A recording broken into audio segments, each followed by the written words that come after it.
என்னப்பா எப்படி இருக்க? நல்லா இருக்கேண்ணா. என்ன என் வாய்ஸ் ஒரு மாதிரி தொண்டை கட்டி இருக்கா? ஆமாண்ணா, அப்பா கூட நைட்டு கத்தி பேசி பேசியே தொண்டை கட்டிக்கிச்சுண்ணா. என்னாச்சு?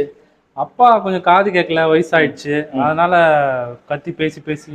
இப்பதான் நிறைய அட்வான்ஸா இயரிங் எல்லாம் இருக்கு, யூஸ் பண்ணலாமே. அதான் ஹியரிங் எய்ட் யூஸ் பண்ணா அதனாலே காது கேட்காம போயிடுமோன்னு பயப்படுறாருண்ணா. நிறைய பெரியவங்க ஹியரிங் எய்ட் போட தயங்குறாங்க. அதுக்கு ரெண்டு காரணம்.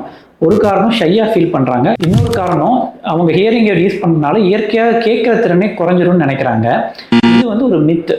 நிஜமாவே வந்து ஹியரிங் எய்ட் என்ன பண்ணுதுன்னா, ஜஸ்ட் நம்ம சவுண்டை வந்து ஆம்பிளிஃபை பண்ணி தான் கொடுக்குது. அதனால நம்மளோட ஹியரிங் கெப்பாசிட்டி வந்து குறைய போறது இல்லை. எப்படி எல்லாருக்கும் ஏஜ் ஆக பார்வை திறன் குறையுது, அதுக்கு நம்ம கண்ணாடி போட்டு சரி பண்றோமோ, அதே மாதிரி கேட்கிற திறன் குறையதும் நார்மலான விஷயம் தான்.